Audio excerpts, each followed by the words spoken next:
വീട്ടിൽ നിന്ന് ഇങ്ങനെ സംഘടനാ പ്രവർത്തനത്തിൽ പോകരുത് എന്നൊന്നും അല്ല, പറഞ്ഞിട്ടില്ലല്ലോ. വീട്ടിൽ നിന്ന് സ്വാഭാവികമല്ല, എല്ലാ കുടുംബങ്ങൾക്കും പിന്നെ ഒരു ഈ തടസ്സം പറയുന്ന പോലെ വരുമല്ലോ. ഒരു പ്രതിസന്ധി അനുഭവിക്കുന്ന സമയത്ത് അവരൊക്കെ ഒരു ഹോപ്പ് എന്ന് പറയുന്നത് പിന്നെ എത്രയും പെട്ടെന്ന് ഇവരൊക്കെ പഠിച്ച് ജോലി മേടിച്ച് പിന്നെ കുടുംബം നോക്കും എന്നുള്ളതാണല്ലോ ഒരു പ്രതീക്ഷയൊക്കെ. അപ്പോൾ അതിൽ നിന്ന് പിന്നെ ജോലിക്ക് കയറിയെടുത്തുനിന്ന് വീണ്ടും പൊതുപ്രവർത്തന രംഗത്തേക്കൊക്കെ സംഘടനാ റിസൈൻ ചെയ്തിട്ട് പ്രവർത്തനത്തിലേക്ക് പോയതല്ലേ? പോകുന്നത് കാണുമ്പോൾ ഒരു ആശങ്കയും ടെൻഷനൊക്കെ അവർക്കൊക്കെ ഉണ്ട്. അപ്പോൾ അവരൊക്കെ എപ്പോഴൊക്കെ അന്നൊക്കെ പ്രകടിപ്പിക്കുമായിരുന്നു. പിന്നെ ഒരു ഘട്ടം കഴിഞ്ഞപ്പോൾ പിന്നെ നമ്മളങ്ങനെ വേറെ മറ്റൊരു മോശം രീതിയിലേക്കല്ലല്ലോ പോകുന്നത്. നാട്ടിൽ ആരെ കൊണ്ട് മോശം പറയിപ്പിക്കുന്ന രീതിയിലേക്കുള്ള കാര്യങ്ങളൊന്നും അല്ലല്ലോ. അപ്പോൾ കുറച്ച് കഴിയുമ്പോൾ പിന്നെ അതിനൊക്കെ അഡാപ്റ്റഡ് ആയി. ഇപ്പോൾ അവരെ സംബന്ധിച്ച് അങ്ങനെ പരാതി ഉണ്ടാവാൻ സാധ്യതയില്ല. പൊതുവെ പിന്നെ നമ്മൾ അംഗീകരിക്കപ്പെടുന്നു എന്ന് കാണുമ്പോഴുള്ള സന്തോഷമൊക്കെ ഉണ്ട്. പക്ഷേ അംഗീകരിക്കപ്പെടുന്നതൊക്കെ വളരെ വൈകിയാണല്ലോ. വളരെ വൈകി. അല്ല, അതെല്ലാവരെ സംബന്ധിച്ചിട്ടും പിന്നെ ഈ പറയുന്ന പോലെ പ്രവർത്തനങ്ങൾക്ക് എല്ലായ്പ്പോഴും ഒരു അംഗീകാരം കിട്ടണമെന്നില്ല. അപ്പോൾ എന്നെ സംബന്ധിച്ചിട്ട് അത് KSU കാലഘട്ടത്തിൽ എനിക്ക് അങ്ങനെ ഒരു അംഗീകാരം പൂർണ്ണമായി കിട്ടിയെന്ന് പറയാൻ വേണ്ടി സാധിക്കില്ല. എനിക്ക് ജില്ലാ പൊളിറ്റിക്സിനപ്പുറത്തേക്കൊന്ന് കടക്കാനായിട്ട് സാധിക്കുന്ന സാഹചര്യം ഉണ്ടായില്ല. യൂത്ത് കോൺഗ്രസ് ജില്ലാ പ്രസിഡൻഷിപ്പാണ് സംഘടനാ പ്രവർത്തനത്തിൽ വലിയൊരു ടേൺ ആയിട്ട് മാറുന്നത്. യൂത്ത് കോൺഗ്രസ് ജില്ലാ പ്രസിഡൻഷിപ്പാണ്. 3 വർഷക്കാലമാണ് ജില്ലാ പ്രസിഡൻ്റായിട്ട് ഇരുന്നത്. ആ സമയത്ത് സംഘടനാ പ്രവർത്തനത്തിൻ്റെ ഒരു മികവാണ് സത്യത്തിൽ എനിക്ക് സംസ്ഥാന കമ്മിറ്റിയുടെ വൈസ് പ്രസിഡന്റ് ആവാൻ വേണ്ടി കഴിഞ്ഞാലൊരു പ്രധാനപ്പെട്ട ഒരു കാര്യം. ജില്ലയിൽ കുറേയേറെ പരിപാടികൾ നടത്താനും അന്നത്തെ സംസ്ഥാന സമ്മേളനം ഉൾപ്പെടെ കാര്യങ്ങളൊക്കെ സംഘാടനം എന്ന രീതിയിലേക്ക് ഞങ്ങൾക്ക് കുറേ കൂടിയൊക്കെ എസ്റ്റാബ്ലിഷ് ചെയ്യാനും കഴിഞ്ഞു. അപ്പോൾ അത് കഴിഞ്ഞ ഒരു 16 വർഷമായിട്ട് ജോലിയില്ല അല്ലേ? അങ്ങനെയല്ല. ഇതിനിടയിലൊക്കെ ഈ പറയുന്ന കാര്യങ്ങളൊക്കെ മുന്നോട്ട് പോകുന്നുണ്ട്. ഇത് നടത്താൻ വേണ്ടുന്ന കാര്യങ്ങൾക്കൊക്കെ നമ്മൾ നമ്മുടേതായ കാര്യങ്ങൾ നടത്തിപ്പോകാൻ സ്ഥിരമായ ഒരു ജോലിയില്ല. ഇല്ല. LIC ആയിട്ട് പോകുന്നു. അതല്ലെങ്കിൽ പിന്നെ ഇടയ്ക്ക് കുറച്ചേറെ ഒരു അഡ്വർടൈസ്മെൻറ്റ് സ്ഥാപനം ഞങ്ങളുടെ സുഹൃത്തുക്കൾ കൂടി കൈ നടത്തിയിരുന്നു. അങ്ങനെയുള്ള കാര്യങ്ങളിലൂടെയാണ് പോകുന്നത്. നമുക്കിത് നിലനിർത്താൻ, അതായത് സംഘടനാ പ്രവർത്തനവും പൊതുപ്രവർത്തനവും നടത്തി പോകുമ്പോൾ മുന്നോട്ട് പോകാൻ വേണ്ടി കഴിയുന്ന തരത്തിലുള്ള ചെറിയ ചെറിയ വരുമാനങ്ങൾക്ക് വേണ്ടുന്ന കാര്യങ്ങളാണ് ഉണ്ടാകുന്നത്. അതിലൊരു പ്രതിസന്ധി നമ്മൾ നല്ലപോലെ മുടുക്കി കൊടുക്കാതെ മുന്നോട്ട് പോകാൻ സാധിക്കില്ല എന്നുള്ളത് തന്നെയാണ്. ലോ കോളേജ് പഠന സമയത്തൊക്കെ പിന്നെ ഈ പറയുന്ന പ്രതിസന്ധിയൊക്കെ ഉണ്ട്. ലോ കോളേജ് എവിടെയായിരുന്നു? തൃശ്ശൂർ ഗവൺമെൻറ് ലോ കോളേജാണ്. അത് ഞാൻ 2012 ജോയിൻ ചെയ്തിട്ട് ഞാനൊരു വട്ടം അറ്റൻഡൻസ് ഇല്ലാണ്ട് ഡിറ്റെയിൻ ആകുന്ന സാഹചര്യം ഉണ്ടായി. അതിനുശേഷം വീണ്ടും റീഅഡ്മിഷൻ എടുത്ത് പിന്നീടാണ് വീണ്ടും പഠനം മുന്നോട്ട് പോകുന്നത്. അപ്പോൾ ഒരു സ്വാഭാവികമായിട്ടൊരു വിദ്യാർത്ഥി കാലഘട്ടത്തിൽ ഇപ്പം ഞാൻ മാത്രമല്ല, എനിക്ക് തോന്നുന്നു എൻ്റെ പോലെ തന്നെ KSU പ്രവർത്തിക്കുന്ന ഒരുപാട് സഹപ്രവർത്തകരെ സംബന്ധിച്ച് പ്രയാസങ്ങളുണ്ട്. മറ്റു വിദ്യാർത്ഥി പ്രസ്ഥാനങ്ങളിൽ പ്രവർത്തിക്കുന്നവരും ഈ പ്രതിസന്ധിയൊക്കെ അനുഭവിക്കുന്നുണ്ടാകും. വലിയ എല്ലാ രാഷ്ട്രീയ പ്രവർത്തകരൊന്നും കേരളത്തിൽ പ്രത്യേകിച്ചും അങ്ങനെ വലിയ സമ്പന്ന സാഹചര്യത്തിൽ നിന്നൊന്നുമല്ല പൊതുപ്രവർത്തന രംഗത്തേക്ക് കടന്നു വരുന്നത്.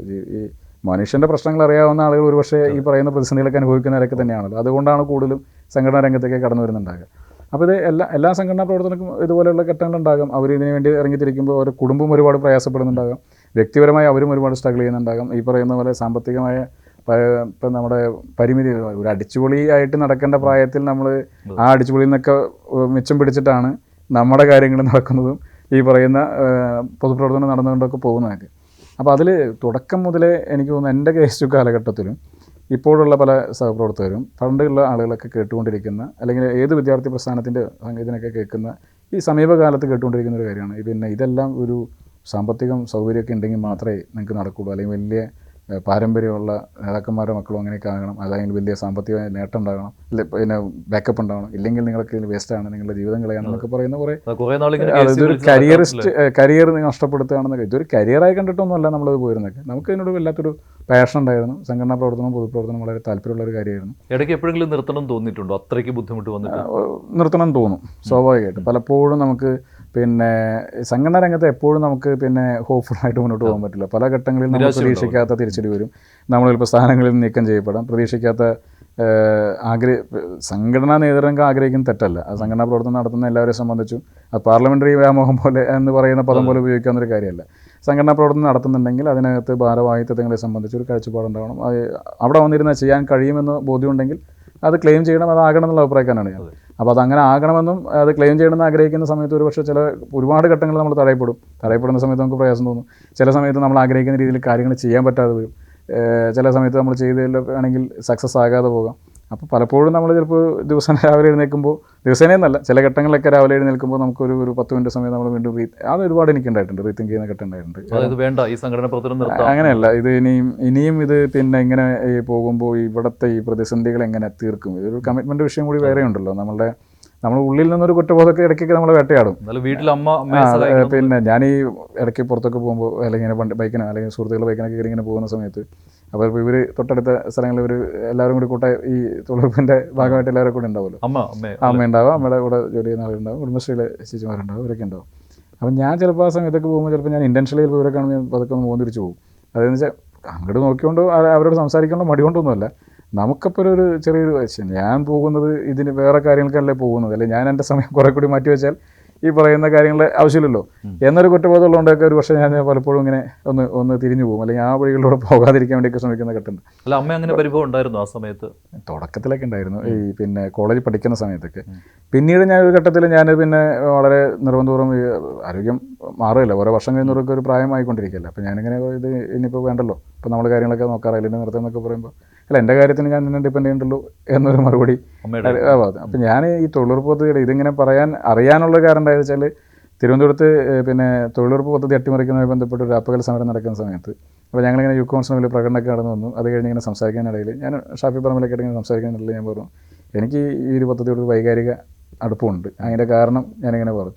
കാരണം പറയുന്നതിന് മുമ്പ് ഞാൻ പറഞ്ഞു ഇതൊരു പിന്നെ നമ്മളാരും പറയാത്ത കുറേ കാര്യങ്ങളുണ്ട്. ഞങ്ങളിങ്ങനെ സംസാരിച്ച് പറഞ്ഞു ഇതുപോലെ സ്ത്രീകളെ ശാക്തീകരിക്കപ്പെട്ട ഒരു പദ്ധതി സർക്കാരിൻ്റെ ഒരു പ്രൊജക്റ്റുകൾ ഒരുപക്ഷെ വരെ ഉണ്ടാവില്ല. വീടിനകത്ത് അടച്ചുപൂട്ടിയിരുന്ന കുറേ ആളുകൾ പ്രായം കൊണ്ടോ അല്ലെങ്കിൽ സ്കിൽഡ് ലേബറായിട്ടുള്ള ജോലികൾ ചെയ്യാൻ സാധിക്കുന്ന ആളുകളൊക്കെ തന്നെ അവർ പിന്നെ ഒരു ജോലിയുടെ ഭാഗമായി അവർ കൂട്ടായ്മ രൂപപ്പെട്ടു, അവർക്കൊരു പുറത്തൊരു സൗഹൃദലയം വന്നു. അപ്പോൾ അതിന് രാഷ്ട്രീയ ജീവിതത്തിൽ തന്നെ സഹായിച്ചു. അല്ല, ഞാനപ്പോൾ അങ്ങനെയാണ് ഞാനിങ്ങനെ പറയുന്നത് ഇതുപോലെ ആളുകളെ പിന്നെ അവരെ ഒന്ന് സെൽഫ് സഫിഷ്യൻ്റ് ആക്കിയ ഒരു സംഗതി അറിയില്ല. ഇത് നിർത്തലാക്കാന്ന് പറയുന്ന എന്തൊരു ദ്രോഹമാണ്, എനിക്കിതിനോട് വൈകാരികമായ ഒരു അടുപ്പുണ്ട് എന്ന് പറഞ്ഞിട്ട് ഞാൻ ഈ കാര്യം പറയാം. അപ്പോൾ എന്നോട് ചോദിച്ചാൽ എന്താ ഇത് ഇവിടെ പ്രസംഗിച്ചില്ല എന്ന് ചോദിച്ചാൽ അതെൻ്റെ പേഴ്സണൽ കാര്യമില്ല, അത് ഞാൻ ഇവിടെ പ്രസംഗിക്കേണ്ട കാര്യമാണ്. അപ്പോൾ അതിന് അദ്ദേഹം നേരെ പിന്നെ കേശവ പോലെ MP ഉണ്ട്, അദ്ദേഹത്തോട് ഈ കാര്യം പറഞ്ഞു. അപ്പോൾ എന്നോട് പുള്ളി വളരെ ചോദിച്ചു ഇതല്ലേ പറയേണ്ടത്, എന്തുകൊണ്ട് ഈ പദ്ധതി ഇവിടെ നിർത്തലാക്കുന്നു എന്നുള്ളതിൻ്റെ ഏറ്റവും ഇമോഷണലായിട്ട് പറയാൻ കഴിയുന്ന ഒരു കാര്യം സ്വന്തം അനുഭവത്തിൽ നിന്നല്ലേ നിങ്ങൾക്ക് പറയാൻ കഴിയും, ഇതല്ലേ പറയേണ്ടതെന്ന് ചോദിച്ചു. അപ്പോൾ ഞാൻ പറയാൻ വേണ്ടി കാര്യമില്ല. അപ്പോൾ ഷാഫി പറമ്പിൽ MP ഈ കാര്യം അവിടെ സംസാരിച്ചു.